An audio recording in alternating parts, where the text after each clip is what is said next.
Bueno, finalmente lo que parecía que iba a pasar pasó. La Corte rechazó la presentación de Cristina Kirchner en el tema Otesur Los Sauces y va a tener que ir a juicio, Máximo también va a tener que ir a juicio en lo que es el complemento de la causa vialidad. Si hubiera un manual de cómo lavar activos, estaría en el capítulo 1 esto, ¿no? Cómo generaron fondos para alguien que era un empleado bancario y lo convirtieron en empresario, y cómo ese empresario devolvía la plata ya no al Estado, sino a los bolsillos de la familia Kirchner a través de hoteles, que sería este caso, ¿no?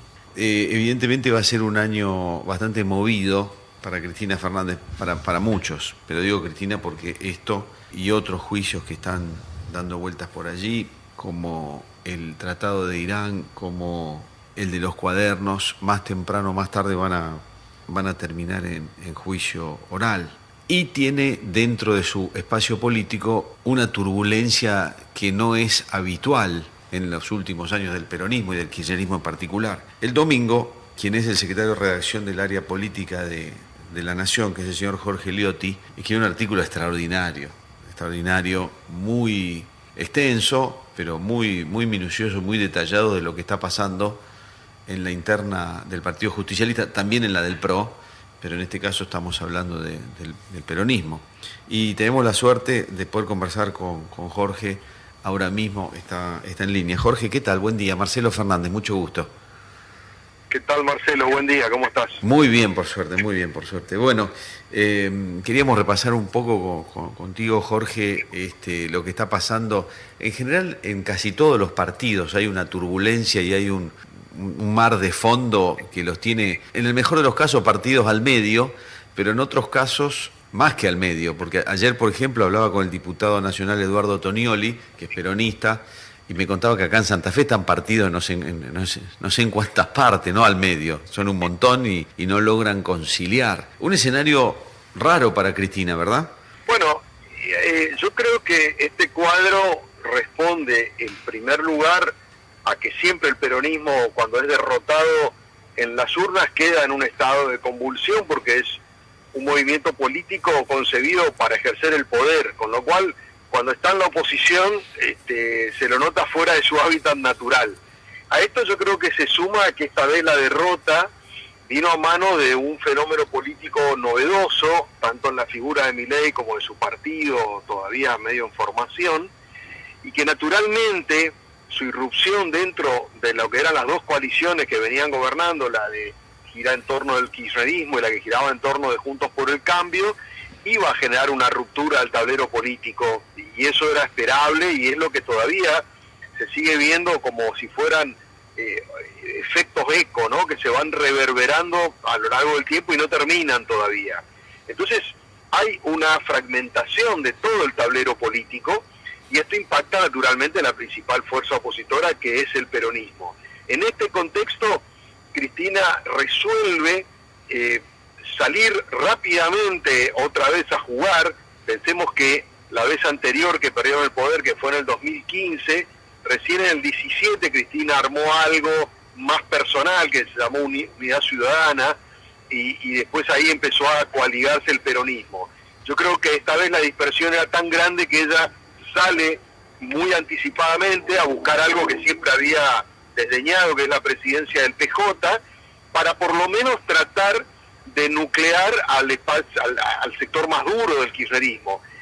Pensemos que hoy Cristina es prácticamente la representante de un peronismo bonaerense, dentro del cual a su vez se le rompió el ala de Kicillof. El resto del peronismo del país está en una lógica totalmente localista, desinteresado, armado, y pensando en las elecciones del año que viene en términos provinciales.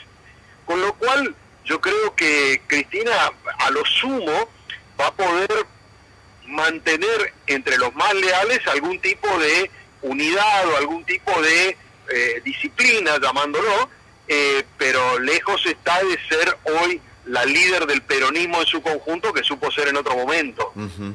Jorge, sin ser la líder absoluta, total y definitiva del kirchnerismo y del peronismo, el que no es totalmente leal, ¿se le anima a Cristina? Porque da la impresión de que la figura está desgastada, evidentemente, es como que quedó viejo el estilo de hacer política de Cristina, le cambió la cabeza a la gente, no sé, algo pasó, pero está como desgastado. ¿Hay dentro del peronismo alguien que se le anime a hacerle frente o van a ir dando vueltas en redondo sin tomar una definición sobre eso, sobre una renovación? Lo que se está viendo ahora, más que se le animen, fíjate que al final no hubo interna para la disputa del partido. Yo creo que lo que hay es más indiferencia y te diría distancia, ¿no? Que es lo que uno percibe, no sé, en la actitud de Kicillof, por ejemplo, que era un hiperleal. No es que la enfrenta, trata de mantenerse, yo te diría, sin confrontar con ella, pero no le responde ciegamente. Y lo mismo los gobernadores. No dicen abiertamente, Cristina, ya el liderazgo está desgastado, que es lo que dicen en reserva, ¿no? Pero no van a la asunción del PJ, por ejemplo, ¿no? Que no hubo ni un gobernador. Entonces, yo creo que lo que va viendo es desobediencia y desinterés.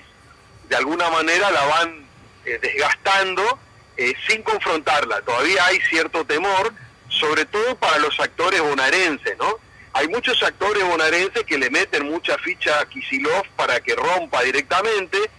En este caso, romper querría decir sobre todo que desdoble las elecciones provinciales, que de alguna manera encapsule la elección de legisladores bonaerenses y concejales.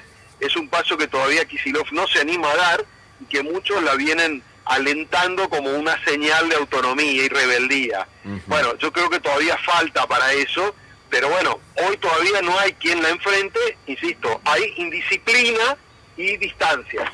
El punto final, me imagino, será cuando haya que definir efectivamente la fecha de las elecciones de la provincia de Buenos Aires, y si van o no van con la nacional, y cuando haya que armar las listas, me imagino que ahí... No sé, claro, exactamente, lo de las listas, suponiendo que no haya desdoblamiento, que sería una expresión de rebeldía, sin duda el tema del armado de las listas va a ser el gran efecto de colisión que se está esperando dentro del peronismo bonaerense.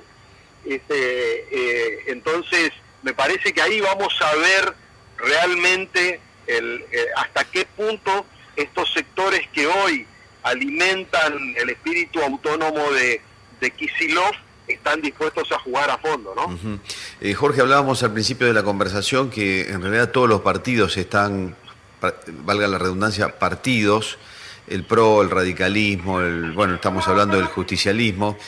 ¿Alguno tiene la idea de que acá va a haber en algún momento un gran reacomodamiento entre centro-izquierda y centro-derecha? Da la impresión que estamos lejos de eso todavía, pero hablando con el diputado José Núñez del PRO, preguntándole por qué no se había presentado en ficha limpia, bueno, nos dio una explicación concreta, no es que ni estuvo enfermo ni se le pasó nada, dijo que bueno, que tiene la convicción de que nada que pueda perturbar el camino del gobierno, siendo del PRO, hablaba de La Libertad Avanza, tenía que suceder, y que él creía que eso podía entorpecer y por eso no se presentó, concretamente lo dijo acá al aire, y que él cree que tiene que haber un encuentro formal con La Libertad Avanza a la hora de las elecciones. Eso, igual, más allá de la opinión de Núñez, me parece que está medio verde, pero ¿va a pasar en algún momento? ¿O qué va a pasar con los partidos políticos como están concebidos, por lo menos hasta acá? Porque parece que tampoco se van a volver a reorganizar como tal. Mira, yo creo que este estado de fragmentación que describíamos al principio se va a reflejar en la elección del año próximo. Yo no creo que el tablero se reordene como nosotros tenemos concebido, con grandes partidos nacionales que un poco hacen de ordenadores a nivel nacional. Yo creo que el año que viene vamos a una elección muy fragmentada y muy provincializada. Primero, los gobernadores, muchos van a desdoblar las elecciones locales, con lo cual vas a tener locales divorciadas de las nacionales. Y a su vez, yo creo que va a haber una gran cantidad de alianzas tácticas provincia por provincia, donde en una provincia vayan aliados y en otros compitan. Es decir, no va a haber acuerdos superestructurales entre partidos, como era en otra época, ¿no? Yo no veo ese escenario. Yo creo que el tablero recién va a empezar a ordenarse después de las elecciones del 25 de cara a las presidenciales del 27. Entonces, vos me decís, por ejemplo, ¿hay posibilidad de un acuerdo del PRO con La Libertad Avanza? Hoy es muy difícil con la foto del presente pensar que va a haber una alianza sellada entre Milei y Macri que determine todas las provincias. Yo más bien veo acuerdos tácticos donde, no sé, por ejemplo, en Entre Ríos, donde el peronismo es fuerte, el PRO trate de aliarse con los libertarios, que tampoco tienen una gran figura, y entonces ahí les convenga. Pero bueno, no sé, por ejemplo, en la ciudad de Buenos Aires, donde perciben que el peronismo es menos amenazante, yo no descarto que vayan separados. Entonces, me parece que va a haber acuerdos por provincias y mucho entrecruzamiento. En algunos lugares va a haber una cuota de peronistas o de radicales, en otras van a enfrentarse.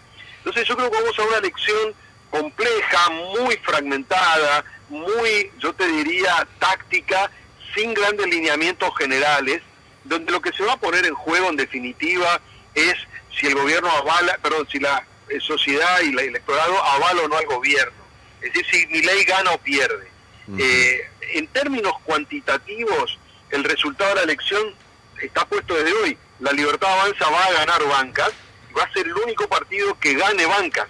El resto va a perder, porque renueva claro, muy poco, el resto renueva mucho más.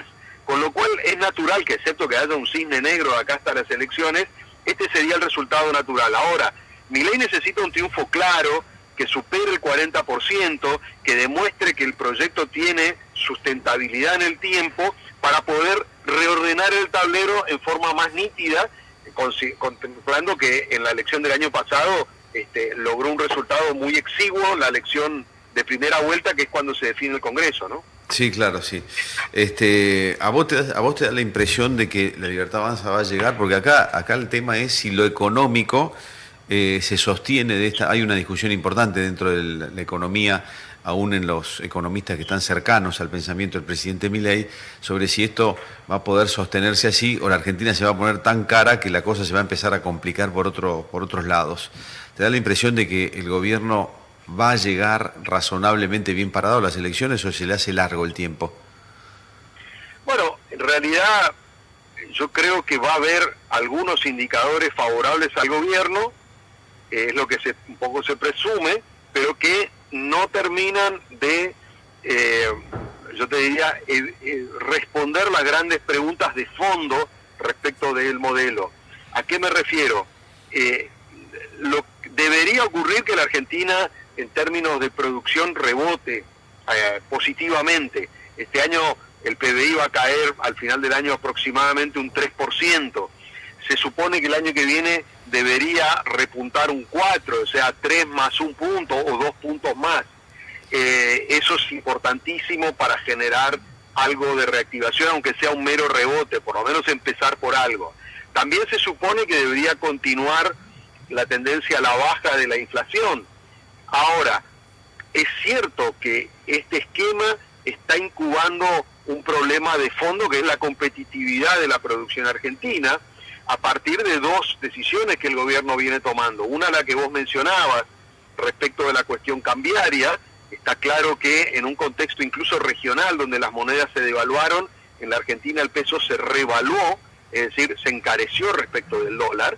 Y el otro aspecto tiene que ver con la apertura comercial, la baja de aranceles para la importación de bienes, ¿no? Con lo cual también hay que ver qué efecto tiene eso sobre la industria. Entonces, acá la pregunta, yo te diría de fondo, que yo me suelo hacer es, si la Argentina está en un esquema de economía en dos velocidades, porque hay sectores que están muy dinámicos, sí, como el sector agropecuario, la minería, la energía, y sectores que están mucho más complicados, como la construcción, la industria, el comercio. Entonces, una cosa es si son dos velocidades, y una se recupera más rápido y la otra se recupera más lento, que eso sería natural que pase. El problema es si en vez de tener dos velocidades vos tenés dos niveles económicos, con uno muy competitivo y uno que no lo es, que empieza a padecer fuertemente. Es decir, que el sistema no sea una cuestión de tiempos, sino que estructuralmente sea así. Y ahí estaríamos en un problema mucho mayor, porque quiere decir que los sectores que son más demandantes de mano de obra no tienen posibilidades reales de reinsertarse en una dinámica de mayor apertura. Y esto es natural que pase, porque la Argentina históricamente es un país muy cerrado, poco competitivo. Esa reconversión a la mayor competitividad es lo que se va a poner en juego. Hay que ver si se ve ya el año que viene, quizás es un proceso que demora un poco más. Jorge, siempre amable, muchas gracias, muy atento con nosotros. Por favor, un gusto y a disposición. Gracias, adiós, hasta luego. Hasta luego. Bueno, Jorge Liotti es periodista del diario La Nación, es además el secretario de redacción del área política del diario. Escribió un artículo buenísimo el domingo, generalmente hace artículos muy buenos, es un gran analista y revisaba con nosotros un poquito el año que se viene y la situación que está pasando en cada uno de todos los espacios políticos. Empezábamos por el peronismo, repasábamos algunos otros. Muy interesante lo que se viene para el 2025. CNN Radio. En Rosario, 89.5. CNN Radio. Siempre del lado de la información.